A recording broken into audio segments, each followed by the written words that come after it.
our stateroom has been great so far. It's a little bit dated, like there were some rips in the sofa cushion. We had to put a blanket over it, but otherwise it's a little bit bigger than I expected. And they do have drawers, which is something I couldn't find online beforehand. So let me just give you a tour. Welcome to my Pride of America balcony cabin 10162. I've been living in this cabin for a week, so I'll let you know some storage hacks specifically for this ship, plus the one item you absolutely must bring. Your closet is to the right of the entry, bathroom to the left. First impression, the entryway is a bit of a tight fit, I'll be honest. You have 138 square feet and none of that is in this entryway, okay? Right outside your closet is this great corner shelf. Right now, it's filled with all of those water bottles I purchased from the cruise line ahead of time, but I'll move those to the fridge and it will open up a whole new storage area. The mini fridge is right here.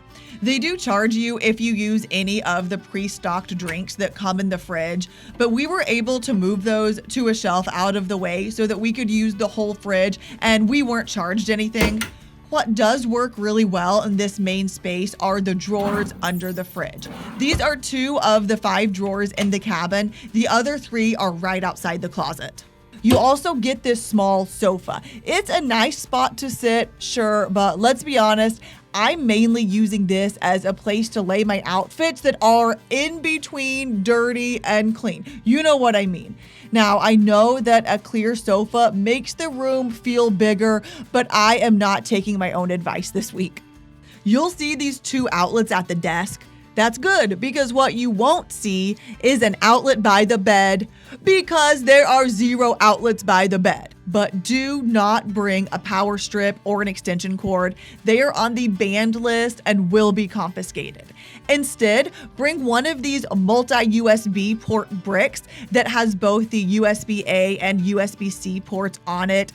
It will turn 1 outlet into 6 and is a total lifesaver. This is a must-bring item to charge your devices. By the way, hit that subscribe button so you can find these tips again later on. My whole Pride of America playlist is full of practical information.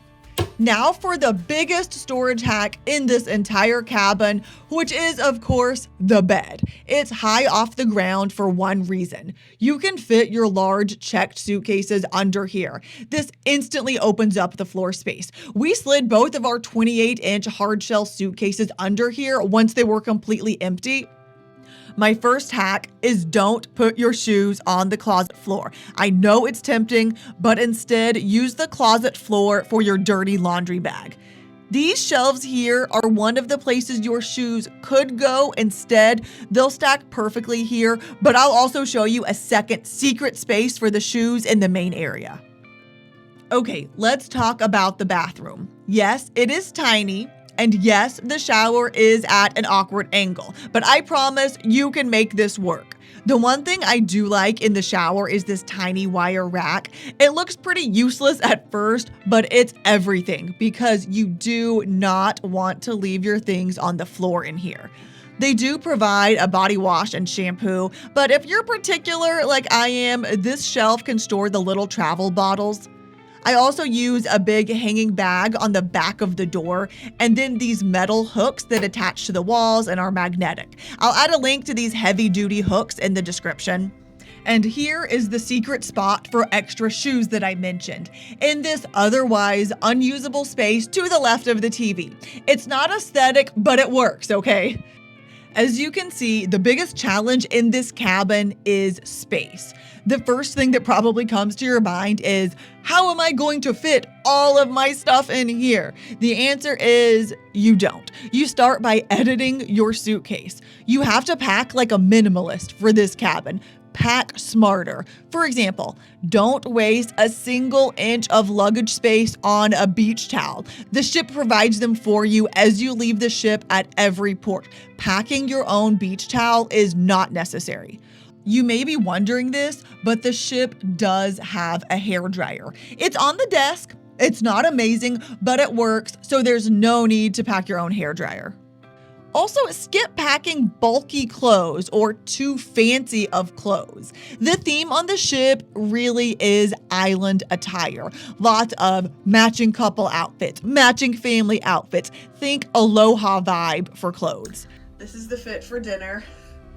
This screams cruise dress to me.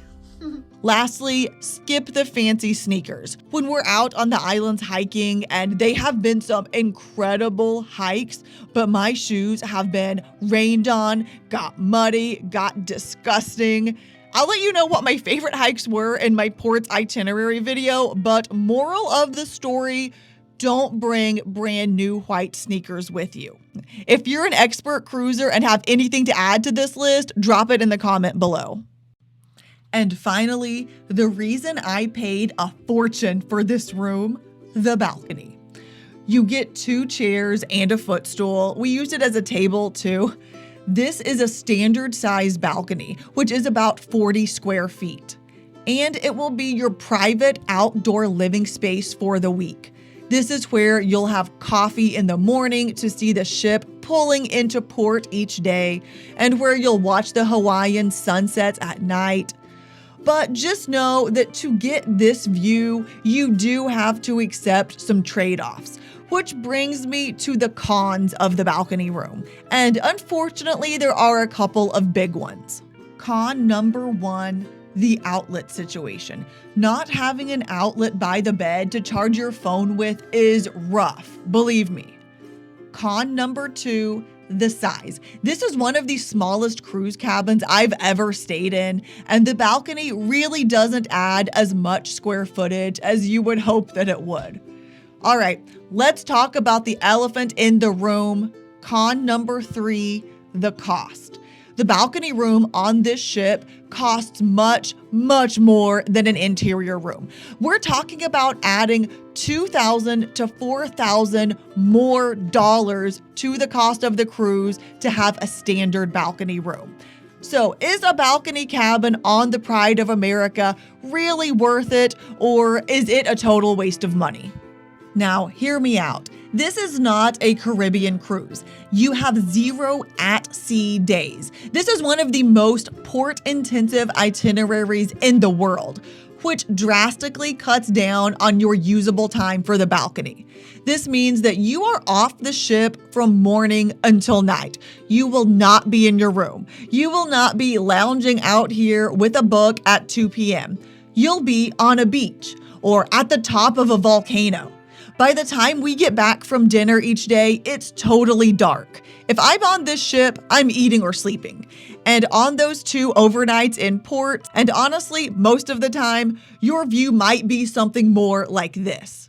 So did I pay thousands of dollars extra for a feature I barely even used? For most of the trip, the answer is yes. But here's my honest opinion. You really dock in places that do not have great views.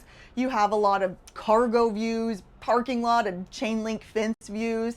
On this cruise, you are not paying for daytime lounging views from the balcony. You're paying for once in a lifetime moments. You're paying for this, having your morning coffee as you sail into Maui. And you're paying for this, a spectacular sail away from Kauai with a glass of wine and a sunset view that gave me chills.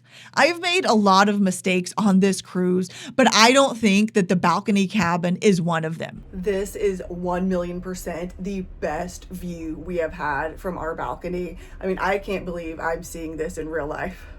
I do not regret it, and I don't think you will either. I actually have a video of mistakes I would avoid on Pride of America in my playlist. You can click to watch that right here. Be sure to subscribe so you can see all the best views from this balcony and decide for yourself.